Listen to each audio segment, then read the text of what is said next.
مہر فاطمی کا جو سوال پوچھا گیا ہے کہ مہر فاطمی کیا ہے، اس کے بارے میں اتفاق ایسا ہے کہ جب میں آغا سیستانی کے استفتاءات دیکھ رہا تھا تو آغا سیستانی کے استفتاءات میں ایک یہی سوال بعینہ ہی پوچھا گیا ہے کہ مہر فاطمی کتنا ہے، اور آغا سیستانی نے وہاں پر اس کا ایک جواب دیا ہے۔ میں اسی سوال جواب کو آپ کی خدمت میں کوٹ کر رہا ہوں۔ دیکھیں، یہ چیزیں ایسی ہیں کہ بالآخر یہ کوئی اتنی تقلیدی چیزیں نہیں ہیں۔ تقلید اگر ہمیں کرنی ہے تو اس مسئلے میں کرنی ہے کہ آیا مہر ہونا چاہیے نہیں ہونا چاہیے، بغیر مہر کے اگر عقد پڑا جائے تو کیا ہوگا کیا نہیں ہوگا، یہ سارے جو مسائل ہیں۔ اما مقدار کے لیے قانون انہوں نے دیا کہ ہر وہ چیز جو مالیت رکھتی ہو، قیمت رکھتی ہو، کوئی بھی ایسی چیز جو ہے وہ مہر قرار پا سکتی ہے۔ تو اب کتنا ہونا چاہیے، اس کی اہمیت اس قانون کے بعد اتنی زیادہ باقی نہیں رہتی ہے۔ وہ آپ کا دل چاہ رہا ہے 50 روپے رکھیں، آپ 50 روپے رکھ دیں۔ آپ کا دل چاہ رہا ہے آپ 5 لاکھ روپے رکھیں، اگر لڑکا مان جائے تو آپ 5 لاکھ روپے رکھ لیں۔ اچھا، یہ بھی عرض کر دوں، ہاں عام طور پر ہمارے معاشرے میں مہر ماں باپ طے کرتے ہیں، بچوں کو خبر بھی نہیں ہوتی۔ جس کا نکاح ہو رہا ہے، جس کے ساتھ نکاح ہو رہا ہے، ان کو پتہ ہی نہیں کہ کیا ہے مہر۔ دیکھیں، دو چیزیں ہوتی ہیں۔ ایک مرتبہ یہ ہوتا ہے کہ لڑکی نے یا لڑکے نے اپنے ماں باپ کو اتھارٹی دی ہے، اختیار دی ہے کہ ہماری طرف سے ہمارے بہاف پر آپ مہر کو طے کریں۔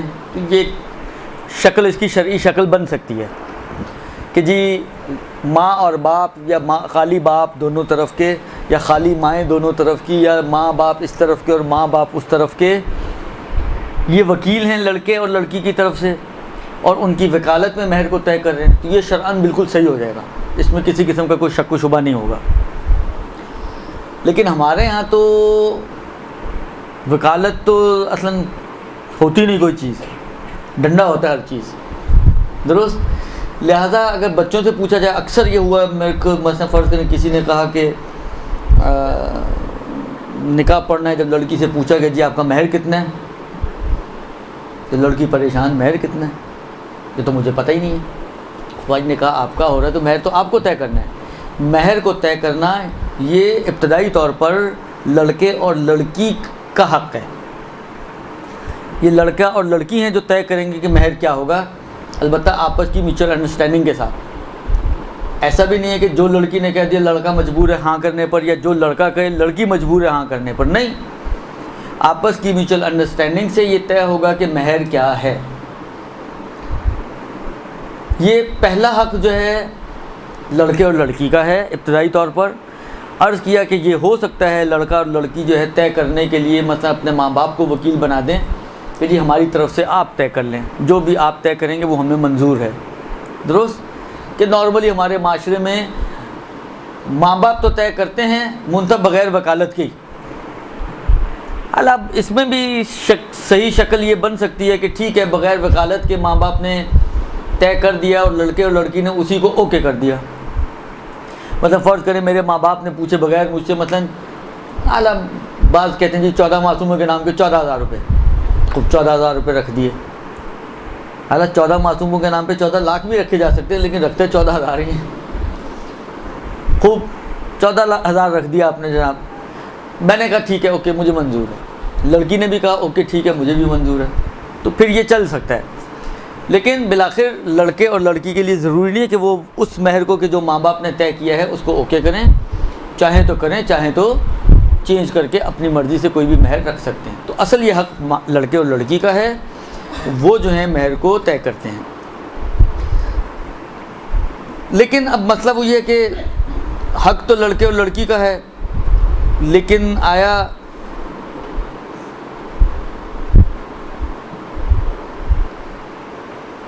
اچھا یہ بھی لوگ بہت سوال کرتے ہیں مہر سنت کیا ہے۔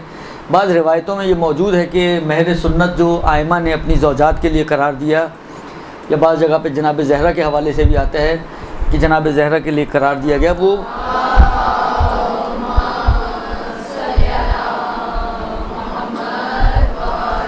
جو 500 درہم ہے، جس کی مقدار 500 درہم ہے۔ یہ درہم دبئی کے درہم نہیں ہیں، یہ درہم اس زمانے کے درہم ہیں جو چاندی کا سکہ ہوا کرتے تھے، اور سوچا تھا لیکن موقع نہیں مل سکا مجھے کہ میں اس کو بھی تھوڑا سا کیلکولیٹ کر کے لاتا. اگر آپ کو یاد ہو پچھلی دفعہ میں نے چاندی کا ریٹ آپ کو بتایا تھا شاید, درست؟ میرا خیال ہے 81 روپے کچھ تھا شاید, 81 روپے 60 پیسے تھا, یا بالآخر حال 81-82 روپے لگ بھگ کچھ تھا. اور ایک درہم جو ہے, جو مجھے یاد پڑ رہا ہے اس وقت, جو پچھلی دفعہ بھی میں نے عرض کیا تھا شاید, کہ 2.6 گرامز کے لگ بھگ ہے, جو میرے ذہن میں ہے. اگر کسی کے پاس آغا سیستانی کی توضیح ہے یہاں پر, تو اس کی بیک پر انہوں نے کنورژنز دیے ہوئے ہیں کہ ایک درہم شاید 2.6 گرامز کا ہے, جو مجھے یاد ہے اس وقت. پلس مائنس ہو سکتا ہے, وہ آپ باقی رجوع کر لیجیے گا آغا سیستانی کی توضیح کی بیک پہ, یا اگر کسی کے پاس آغا خوئی کی توضیح ہو تو اس کی بیک پہ بھی یہ چیز ایڈیشنل ڈالی گئی تھی. حال اگر ہم 2.6 کو مد نظر رکھیں تو ایک درہم is equal to 2.6 grams silver, درست؟ اور 500 درہمز کتنے ہو جائیں گے؟ 500 انٹو 2.6 گرامز. تو یہ کم و بیش میرا اندازہ یہ ہے کہ 6 5 30 یعنی 1300 کے لگ بھگ بن جائیں گے, 1300 گرامز کے لگ بھگ بن جائیں گے, کیونکہ 2 گرامز اور 500 تو 1000 گرام تو یہی بن گئے. 0.6 بھی ہے تو 0.6 کو 2 سے اگر آپ ملٹیپلائی کریں, 500 سے ملٹیپلائی کریں تو 6 5 30 300 کے قریب وہ بننے چاہیے. تو 1300 گرام ہیں جی 1300 گرام مہر سنت بن جائے گا درہم سلور. اور 1 گرام سلور تقریباً, حالانکہ اگر آپ 82 سے بھی ملٹیپلائی کریں تو 1300 ملٹیپلائی بائی 82, اب جو بھی جواب آئے اتنا, اب اس سے زیادہ حساب میرا جواب دے جائے گا, درست؟ اگر آپ لوگوں کے پاس کیلکولیٹر موجود ہے کسی کے پاس, جی 3,06,000 1,06,000 بقول ان کے, درست؟ اعلیٰ یہ لگ بھگ یہی بنے گا جو انہوں نے بیان کیا ہے.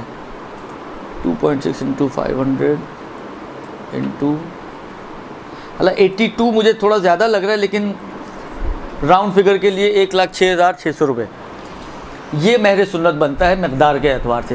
اگر اس کو روپوں میں آپ تبدیل کریں تو 1,06,600 روپے. یہ آج کے ریٹ کے حساب سے یہ پلس مائنس ہو سکتا ہے. ایک زمانہ تھا, شاید میں نے پہلے آپ کی کلاس میں بھی عرض کیا تھا, 4-5 سال پہلے ایک نکاح پڑا تھا, اس وقت جب کیلکولیشن کی تھی شاید 84,000 کے لگ بھگ بن رہا تھا. آج 4-5 سال بعد یہ 1,06,000 پہ پہنچ گیا ہے. ممکن ہے 4-5 سال اور آگے گزرے تو تھوڑا اور بڑھ جائے. پلس مائنس یہ ہو سکتا ہے. کنورژن کا طریقہ میں نے آپ کو بتا دیا, آپ اس کو اس طرح سے کنورٹ کر کے روپیز میں بنا سکتے ہیں کہ یہ اتنے روپے مہر سنت کے جو ہے آپ کا بن جائے گا. اور بعض روایتوں کے حساب سے, جس طرح کہ آغا سیستانی نے, میں آپ کی خدمت میں آغا سیستانی کا سوال اور جواب کوٹ کر دیتا ہوں. اب آپ دیکھیں کہ وہ کیا فرماتے ہیں آغا سیستانی. سوال یہ پوچھا گیا ہے کہ مہر فاطمی کی مقدار کیا ہے. البتہ آغا نے 2 چیزیں بیان کیا. فرماتے ہیں کہ بعض روایات معتبرہ میں یہ آیا ہے کہ جناب زہرا سلام اللہ علیہ کا مہر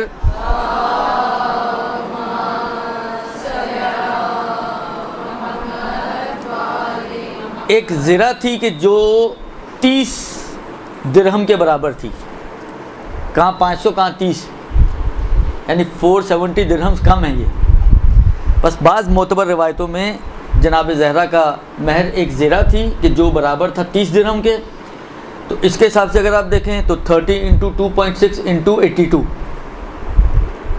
تو یہ بہت ہی کم مقدار بنے گی. شاید یہ پتہ نہیں 14,000 تک بھی پہنچتی ہے نہیں پہنچتی ہے, درست؟ 30 انٹو 2.6 انٹو مثلاً 82, تو یہ جو بھی اماؤنٹ بنے گی ان روایتوں کے اعتبار سے یہ مہر فاطمی ہو جائے گا. لیکن خود آغا ہی فرماتے ہیں کہ البتہ بعض دیگر روایات میں ہے, ولیکن فی روایات اخرى, بعض دیگر روایات میں ہے کہ انا مہرہا کانا بے مقدار مہر سنہ, کہ جناب زہرا کا مقدار مہر سنت کے حساب سے تھا. یعنی کیا؟ یعنی 500 درہم کے برابر کے جو شروع میں نے آپ کی خدمت میں عرض کیا. تو یہ ایک چھوٹا سا اختلاف ہے ان کے مہر کے بارے میں. تو البتہ بعض روایتوں میں یہ ہے کہ عورت کے محسنات اور اچھائیاں اور خوبیاں جو بیان کی گئی ہیں, اس میں ایک صفت یہ بیان کی گئی ہے کہ قلیل المہر ہو وہ کثیر الاولاد ہو.